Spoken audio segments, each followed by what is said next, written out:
So மதராசின்னு ஒரு படம் வந்துச்சு. அந்த படம் வந்து நார்மல் ஆடியன்ஸ் எல்லாரும் பார்த்துட்டு நல்லா இருக்கு அப்படின்னு சொல்றாங்க. ஆனா ஏதோ ஒன்று குறையுதேன்றாங்க. நல்லா இருக்கணும் அப்படின்றது அவசியம். ஆனா எல்லா படமும் ரொம்ப நல்லா இருக்கணும்ன்றது அது எந்த அளவுக்கு? மதிப்புக்குரிய முருகதாஸ் சார், பெரும் மதிப்புக்குரிய என்னுடைய அருமை தம்பி சிவகார்த்திகேயன், இவங்க 2 பேர் காம்பினேஷன்ல ஒரு படம் வருதுன்னா அந்த படத்துடைய ப்ரமோஷன்ஸே அவங்க ரொம்ப ரொம்ப லோக்கியாக தான் வச்சுட்டு இருந்தாங்க. ஆனால் நீங்கள் ப்ரெஸ் மீட்டில் ஒரு விஷயம் சொல்லியிருந்தீங்க, ஒரு படம் கூட பண்ணாத மியூசிக் டைரக்டருக்கு 10 படங்கள் கொடுத்துருக்குறாங்க அப்படின்னு. அது டைரெக்டாக வந்து சாயபின்கர் அப்படின்றது அது வந்து ஃப்ளோவில் வந்து தெரிஞ்சுது. ஆக்சுவலாக அதை பற்றி என்ன நினைக்கிறீங்க? பொதுவாக வந்து நான் அவருடைய பேரை சொல்லலை. ஓகே, நான் சொல்கிறது அவருக்கு கொடுத்ததை நான் தப்புன்னு சொல்லுவேன். இங்கே டேலண்ட் இல்லாமல் ஒருத்தருக்கு இது நடக்காது. நான் என்ன சொல்கிறேன்னா, ஆக்சுவலாக இப்போ ரீசெண்டாக வந்து காந்தி கண்ணாடின்னு ஒரு பாலா அவர்களுடைய படம் வந்துச்சு. ஸோ அந்த படம் நல்லா இருக்குது அப்படின்னு ஒரு டாக்கம் வந்து போய்கிட்டு இருக்கு. ஆனால் அதோட ஸ்க்ரீன்ஸ் வந்து ரொம்ப கம்மியாக இருக்குது. அது ஸ்க்ரீனை வந்து கிழிச்சிடுறாங்க, ஏன் வந்து தரல, இந்த மாதிரி ஒரு டாக்கெலாம் போயிட்டு இருக்கு. என்னடா அது பாலான்னு ஒரு பையன் வந்து ஃபர்ஸ்ட் படம் பண்ணியிருக்காரு, அவருக்கு இப்படி நடக்குது, இப்போ நமக்கு இப்படி நடந்தால் என்ன ஆகும், அந்த மாதிரி ஏதாவது பயம் இருக்குதா? அதாவது நான் என்ன சொல்கிறேன், நம்ம ஒரு படத்துக்கு போனோமா, அந்த படத்தை வந்து நம்ம ரசித்தோமா இல்லையா, ஸோ எனக்கு ஒரு படம் பிடிச்சதா பிடிக்கலையான்னு சொல்கிறதுக்கு மட்டும்தான் எனக்கு உரிமை இருக்குது. ஆனால் இங்கே என்ன நடக்குதுன்னா, சாயபேக்கர் 10 படம் பண்ணுறாரு, கண்டிப்பாக பிஸியாக தான் இருக்க போகிறோம் அடுத்த 2 வருஷம். ஏன்னா பண்ணுறது எல்லாமே பெரிய படம். ஸோ என்னென்னா, நீங்கள் போய் த்ராங் பண்ணி ஒரு படத்தை பண்ணுறதுக்கு அட்லீஸ்ட் இந்த மாதிரி திறமையாளர்கள் நிறைய பேர் இருக்காங்க. நீங்கள் புது திறமையாளர்கள் அப்படின்னு கொண்டு வரது ஒரு சைடு இருந்தாலும், நம்ம இழந்த சில திறமையாளர்களை நம்ம ஏன் திரும்பி பார்க்கக்கூடாது அப்படின்ற ஒரு ஆதங்கமான கேள்வி தானே தவிர, இதே அச்சு ராஜாமணி இந்த வைரல் அப்படின்ற ஒரு கான்செப்டே இல்லாத காலத்தில் மாலை பொழுதின் மயக்கத்துலேன்னு ஒரு படத்தில், அந்த படத்தில் நான் நடிச்சிருக்கேன். அந்த படத்தில் ஓ பேபிகள்னு ஒரு பாட்டு பண்ணி இன்னி வரைக்கும் அந்த பாட்டு வந்து ரேடியோவில் இருக்கு. அதே மாதிரி கோலிசோடல பொண்டாட்டினி பாட்டு பண்ணி இன்னி வரைக்கும் அந்த பாட்டு ரேடியோவில் இருக்கு. உரிமைன்னு ஒரு படத்தில் பாட்டு பண்ணி இன்னி வரைக்கும் அந்த பாட்டு ரேடியோவில் சுற்றிட்டு இருக்கு. ஸோ சாதாரண இந்த மாதிரி என்னன்னா, அது கண்டிப்பாக எல்லாருக்கும் புரிகிற ஒரு ஜனரஞ்சகமான ஒரு படமாக இருக்கும் அப்படின்னு. இன்னொன்று கொஞ்சம் ஒரு சின்ன அடமென்சி, ஒரு பிடிவாதம் இருக்குது. ஏன்னா நம்ம படம் பார்க்கும்போது ஃபோன் பார்த்துன்னே இருக்காங்க. படத்தில் ஒரு சீன் போர் அடித்தா கூட ஃபோன் பார்க்க ஆரம்பிச்சிடுறாங்க. திருப்பி அவங்கள படத்துக்குள்ளே கொண்டு வரதுக்கு பயங்கரமாக ஏதாவது ஒன்று பண்ண வேண்டியதாக இருக்குது. இப்படி தான் இருக்குது, பெரிய படங்களுக்கே இந்த நிலைமை இருக்குது. ஸோ நம்ம பண்ணுறது என்னென்னா,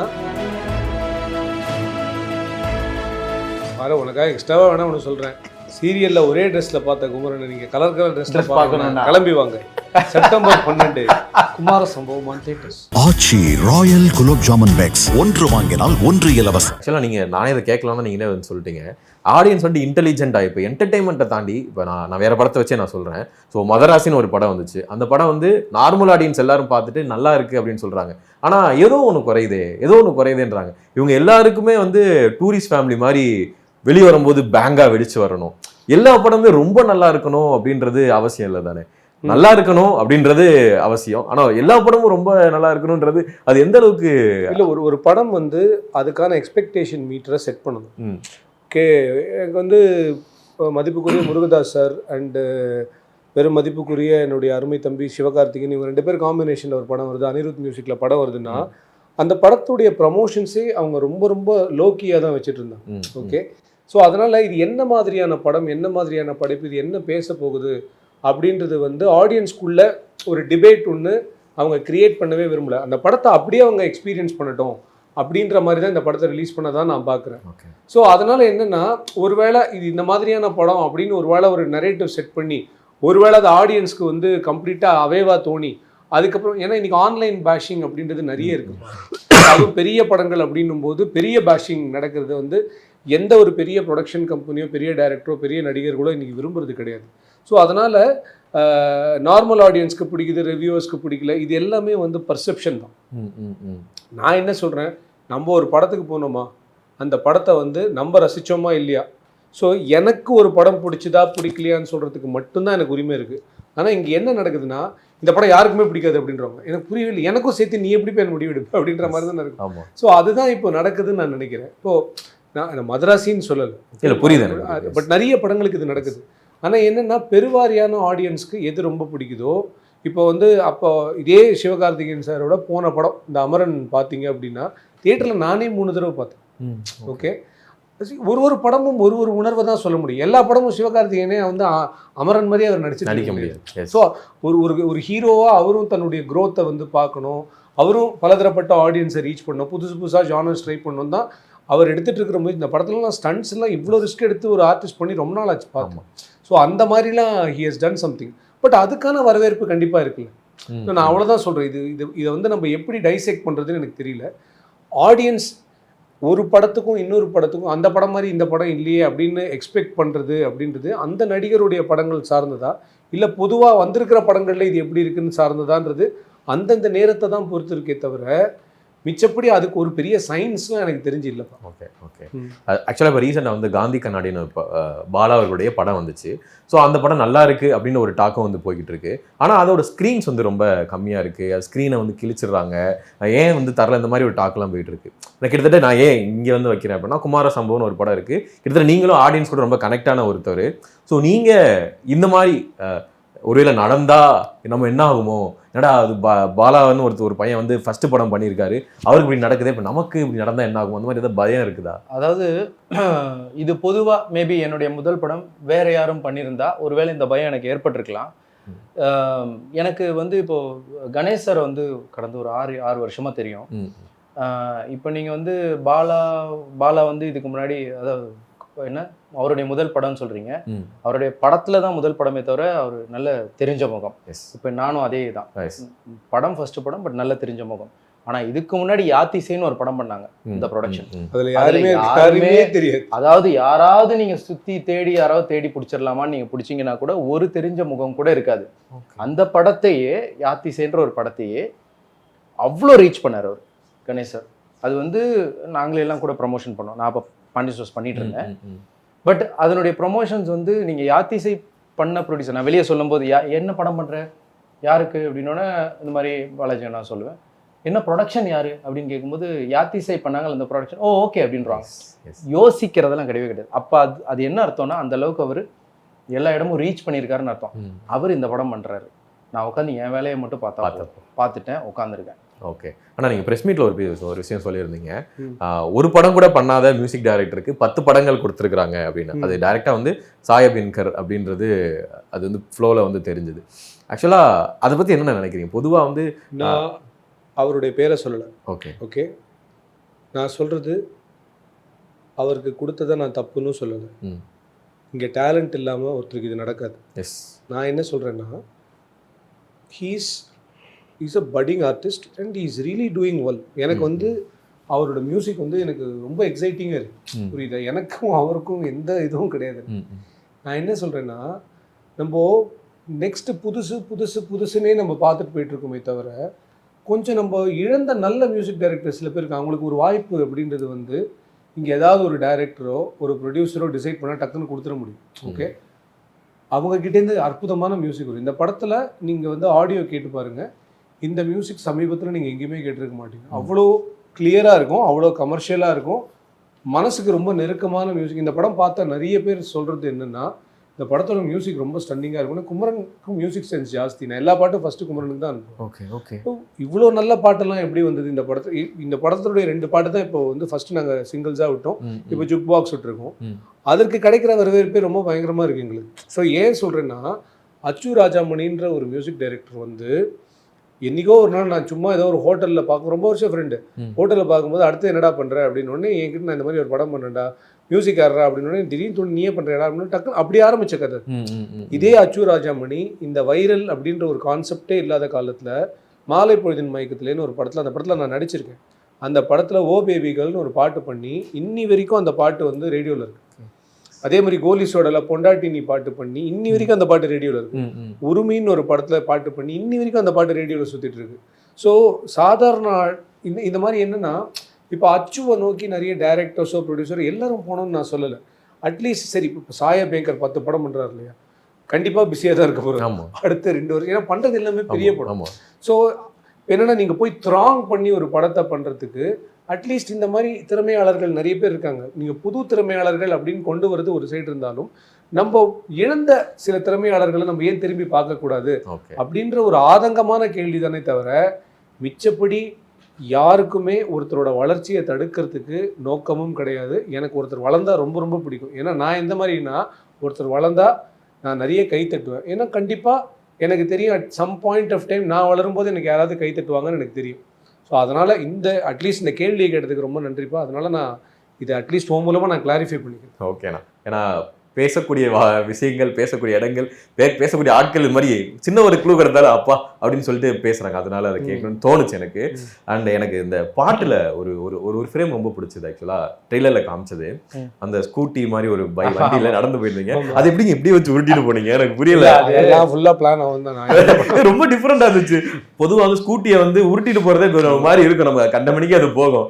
பின்ன முன்னாடி நிப்பாட்டிலாம் அப்படி அவன் அண்ணன் அது என்ன சொன்னாருன்னா, அது அவர் விஷுவல் எக்ஸ்பிளைன் பண்ணிடுவாரு, என்ன வரப்போகுதுன்னு எக்ஸ்பிளைன் பண்ணுவாரு. இது வந்து ஒரு ஃபிக்ஸ்டான ஒரு ஷாட் இப்படி இருக்கும், ஃப்ரேம் மூவ்லாம் ஆகாது, அழகா 4 பிளாக்ஸ் உனக்கு காட்டும். அதுல வந்து நீ 4 ட்ரெஸ்ல வந்து தள்ளிட்டே போயிட்டு இருப்ப, ஒரு மாண்டேஜ் மாதிரி காட்ட போறோம், நீ என்ன தோணுதோ பண்ணுடா அப்படின்னு. அப்போதான் நான் வந்து இப்படி சில இதெல்லாம் ட்ரை பண்ணி காமிச்சேன், நான் இப்படி பண்ணலாமா அப்படி பண்ணலாமா பண்ணேன் அப்படின்னாரு. அதுல ஒரு 6-7 வேரியேஷன் பண்ணோம், அதுல 4 தான் வந்தது. அதுல வந்து இப்படி பண்ணலாமா அப்படி பண்ணலாமா, அப்புறம் இப்படி ஆப்போசிட்ல எல்லாம் எடுத்து நல்லா இருந்தது அது. ஆமா, அந்த மாதிரி எக்ஸ்ப்ளோர் பண்ணதுதான். ஒர்க் அவுட் ஆகுமா ஆவாதான்னு கூட அப்போ தெரியாது, வச்சு பார்க்கலாம், எடிட் பண்ணி பார்க்கலாம் அப்படின்னு அப்படி பண்ணதுதான். அந்த பாட்டு எடுத்ததே ஒரு படமா எடுக்கலாம். அப்படியா? முழு பாண்டிச்சேரி எங்களுக்காக வேலை செஞ்சிச்சு. அப்படிதான் இருந்தது அந்த பாட்டு எடுக்கும்போது. நான் அதை ரெக்கி பார்க்கும்போது நல்லா ஓஹோன்றது செம்ம ஜாலியா இருக்கும் போதுன்னு நினைச்சா, கரெக்டா நாங்க போற அன்னைக்கு ஃபுல்லா மேகம்லாம் ஓப்பன் ஆகி 42 டிகிரி வெயில், பாண்டிச்சேரி தகதகன்னு எரிஞ்சிக்கிட்டு இருக்கு. நாங்கள் அதில் வேற இதை எடுத்துட்டு இருக்கோம், அதுவும் லவ் சாங் வேற. இங்கே எங்கேயுமே போய் இவங்களை உட்காத்தி வைக்கவும் முடியாது, நிறுத்தவும் முடியாது. ஒரு நாள் தான் டைம் இருந்தது எடுக்கிறதுக்கு, இன்னும் நேரம் பாண்டிச்சேரியில் எடுக்கிறதுக்கு. பட் என்னன்னா, இந்த படத்தை பொறுத்த வரைக்கும் நாளைக்கு இந்த படம் தேட்டரில் நான் மோர் தென் எனிதிங் எல்ஸ், நான் ஒரு ஃபிலிம் மேக்கராக நான் கொஞ்சம் எக்ஸ்ட்ராவாக எக்ஸைட்டடாக இருக்கேன். அப்படின்னா இந்த ட்ரீட்மெண்ட் எப்படி ஜனங்க ரசிக்க போகிறாங்க அப்படின்றது தான். ஏன்னா இது ஒன்றும் நாங்கள் ஒன்றும் அப்படி ஒன்றும் பயங்கரமாக அதெல்லாம் ஒன்றும் பண்ணல. சாதாரண அழகான குடும்ப கதையை ஒரு வித்தியாசமான ட்ரீட்மெண்ட்டில் கொடுத்துருக்கோம். அது கண்டிப்பாக எல்லாருக்கும் புரிகிற ஒரு ஜனரஞ்சகமான ஒரு படமாக இருக்கும் அப்படின்னு. இன்னொன்று கொஞ்சம் ஒரு சின்ன அடமென்சி, ஒரு பிடிவாதம் இருக்குது. ஏன்னா நம்ம படம் பார்க்கும்போது ஃபோன் பார்த்துனே இருக்காங்க. படத்தில் ஒரு சீன் போர் அடித்தா கூட ஃபோன் பார்க்க ஆரம்பிச்சிடுறாங்க. திருப்பி அவங்கள படத்துக்குள்ளே கொண்டு வரதுக்கு பயங்கரமாக ஏதாவது ஒன்று பண்ண வேண்டியதாக இருக்குது. இப்படி தான் இருக்குது, பெரிய படங்களுக்கே இந்த நிலைமை இருக்குது. ஸோ நம்ம பண்ணுறது என்னென்னா, இந்த படத்தில் ஒரு சேலஞ்ச் நம்ம ஒன்று பண்ணுவோம். என்னென்னா, ஆடியன்ஸை ஃபோனையே பார்க்க வைக்காம நம்ம இந்த படத்தை அப்படின்னா நான் எப்படி ஒரு கதை எழுதணும் அப்படின்னு. ஸோ அந்த முயற்சி தான் இந்த திரை முயற்சி. சரியா? அதுக்குன்னு இதே மீறி யாராவது ஃபோன் பார்த்தாங்க அப்படின்னா நான் எதுவுமே பண்ண முடியாது. அது இல்லை என்ன பண்ணாலும் சில பேர் அதை பண்ணாங்கன்னா நான் அதுக்குன்னு நீங்கள் ஃபோன் பார்க்கக்கூடாதுன்னு நான் எதுவுமே சொல்லலை. பட் இது வந்து ஐ எம் ட்ரைங். ஓகே, அது எந்த அளவுக்கு அது ஆடியன்ஸ் அக்செப்ட் பண்ண போகிறாங்கன்றதுல ஐ எம் எக்ஸ்பெக்ட். அண்ட் எனக்கு ட்ரெய்லர் பார்த்து இன்னொரு விஷயம் என்னன்னா, சீரியலில் இது வரைக்கும் பாண்டியன் ஸ்டோரில் ஒரு சட்டை, ஒரு வேட்டி இருக்கும், கைலி இருக்கும், சிம்பிளாக இருக்கும். இதில் பார்க்கும்போது இந்த மனுஷன் டீ ஷர்ட்டு கலர் கலராக சட்டைலாம் போட்டு பார்க்கும்போது இது நல்லா இருக்குடா அப்படின்னு ஒரு ஃபீல் வந்து அது ரொம்ப ஒரு பாசிட்டிவ். உங்களுக்கு அது எப்படி இருந்தது? ஏன்னா சீரியலில் கிட்டத்தட்ட 1000 எபிசோடுக்கும் அதே காஸ்டியூமே விட்டு மிஞ்சி போனா ரூம்ல இருக்கலாம் பனியன் போட்டு உட்காந்துருப்பீங்க. அது எப்படி இருந்தது? இல்லை, அது நானே அதில் வந்து சில சமயங்கள் அவங்க வந்து கொஞ்சம் இது பண்ணிக்கலாம் அது பண்ணிக்கலாம்னாலும், ஏன்னா அந்த கேரக்டர் செட் ஆயிடுச்சுன்னு போது எனக்கு அதுக்கப்புறம் அதை பண்ணவே பிடிக்காது. நான் இல்லை வேணாம் தான் நிறைய சொல்லுவேன். அதில் நிறைய வந்து சில ஃபங்க்ஷன்ஸ் மாதிரி ஷோ இதெல்லாம் வரும், வீட்டில் ஃபங்க்ஷன் அப்படின்னா எனக்கு டான்ஸ் தெரியும்னால ஒரு டான்ஸ் எழுதிடுவாங்க. ஓகே, அதுக்கு அவ்வளோ சண்டை போடுவேன். நான் ஆடவே மாட்டேன். எப்படிங்க அது கரெக்டாக இருக்கும் அப்படின்ற ஒரு ஆர்குமெண்ட் இருக்கும் எனக்கும் அவங்களுக்கும். இல்லை கண்டிப்பாக ஏதாவது அட்லீஸ்ட் அப்புறம் ஃபைனாக ஏதாவது ஒரு 30 செகண்ட்ஸ் மாதிரி ஏதாவது, அதுவும் அந்த கேரக்டர் ஒரு வேளை மளிகை கடையில் ஒர்க் பண்ண ஒரு பையன் ஆடினா எப்படி இருக்குமோ வீட்டில் எல்லாரும் முன்னாடியும் அந்த இதில் முடிஞ்ச அளவுக்கு பண்ணி அப்படி தான் பண்ணிக்கிறேன். ஸோ ஒரு ஆங்கிளில் நானாக பண்ணிக்கிட்டது தான் அதெல்லாம். ஏன்னா அந்த அப்படி பேஸ் செட் பண்ணிட்டாங்க.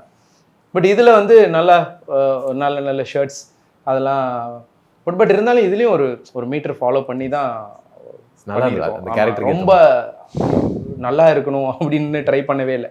அந்த கதாபாத்திரத்துக்கு எது கரெக்டாக, ஏன்னா அவன் ஒரு சாதாரண பையன், முயற்சி பண்ணிட்டு இருக்க ஒரு பையன். சாங்ல சொன்னேன், ஓ அதுலயே சாங்ல இருந்துச்சு, பட் எல்லாமே வித்தியாசமா இருந்தது. எஸ், சாங்லயுமே அப்படிதான் இருக்கும். எனிவே உங்களுக்கு பிடிச்சிருக்குன்னா ஹாப்பி. இல்ல ப்ரோ, சீரியல் பாக்குறவங்க எனக்கு தெரிஞ்சு கண்டிப்பா கனெக்ட் பண்ணி பாருங்க ப்ரோ. அப்படி சொன்னீங்கன்னா கரெக்ட். அதுக்கு இது எவ்வளவு பாரு, உனக்காக எக்ஸ்ட்ராவா வேணா ஒன்று சொல்றேன். சீரியல்ல ஒரே ட்ரெஸ்ல பார்த்த குமரனை நீங்க கலர் ட்ரெஸ்ல Dress பார்க்கணும்னா? பார்க்கணும்னா கிளம்பி வாங்க. செப்டம்பர் 12 குமார சம்பவம் on theatres. Okay, so thank you so much. ரொம்ப குமார சம்பவம்னு ஒரு படம் வருது. அந்த படம் வந்து ரொம்ப அழகா மக்கள் மத்தியில் ரொம்ப பாசிட்டிவாக அமையணும் அப்படின்னு சொல்லி பை த ஹார்ட் கேட்டுக்கிறேன். தேங்க்யூ. நீங்கள் எனக்கு சொன்ன வார்த்தைகள் இந்த டைமுக்கு ரொம்ப தேவையான ஒன்றாவும் இருந்தது.